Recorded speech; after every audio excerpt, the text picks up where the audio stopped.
Hey, what's up guys, TechToro here. So today we'll be looking at the LG Stylus 2 Plus, which is LG's budget offering to the Samsung Note series.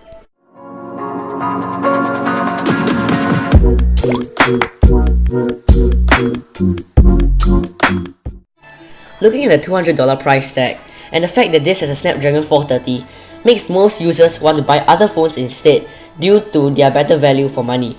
However, I am happy to report that this phone is relatively snappy in opening and closing apps, as well as multitasking due to the fact that it has 3GB of RAM. In fact, if you want to run some graphically intensive games like Absolute Hate right here, you can run them too. Another good thing about this phone is the fact that it runs on Android 7.0 Nougat, which is something we rarely see on mid-rangers, especially from other companies like Samsung. Speaking of using a phone, the 1080p 5.7-inch IPS LCD screen is a solid display. It has great viewing angles, and even from extreme angles, the color and the brightness still remains relatively good. The brightness on this thing is really good as well, as when I'm outdoors, it is bright enough to the point where I can see it clearly. And the color reproduction is also there, as even though it's not an AMOLED panel, it gets relatively saturated and the colors do pop out to you. One complaint I do have is the bezel. I wish that LG could reduce the size of the bezel, as this kind of wastes a lot of space on the phone. At the top of the phone, we have a stylus holder and a secondary microphone. At the back of the phone, we have a LED flash, the camera, the power button, the volume buttons, the LG logo, and the tiny speakers. The back also has a smooth finish with a textured look on it. At the bottom of the phone, we have a headphone jack, the primary microphone, and a micro USB. Talking about the camera, it has a rear-facing camera of 12 megapixels and a front-facing camera of 8 megapixels, with an aperture of 2.2 for both of them. The front-facing camera is okay, not the best. Looking at this shot, we can tell that the details are all there. However, the sky is blown out because the aperture is not able to capture the dynamic range of all the objects around it. In the next picture, looking at this close-up shot, the details are also there. However, due to the small aperture, again, you are unable to get the bokeh effect that you can get from other more expensive phones.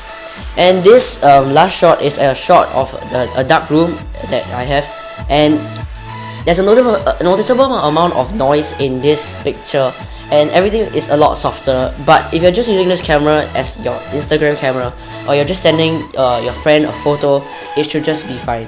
What I meant just now was the rear-facing camera, not the front-facing camera, because now I'm going to be talking about the front-facing camera.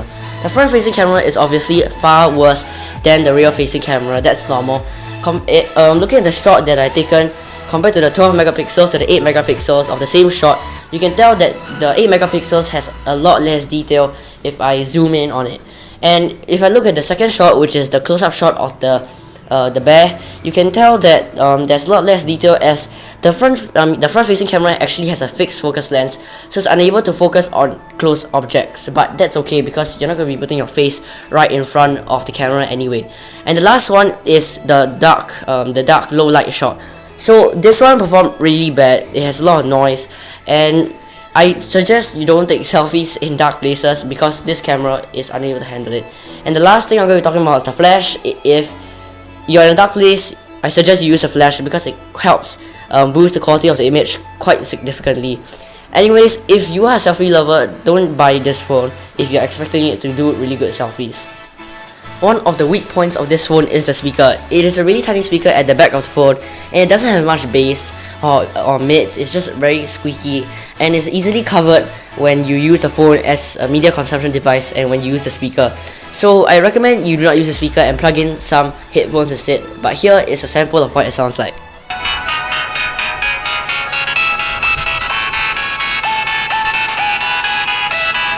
The battery life on this phone is really good.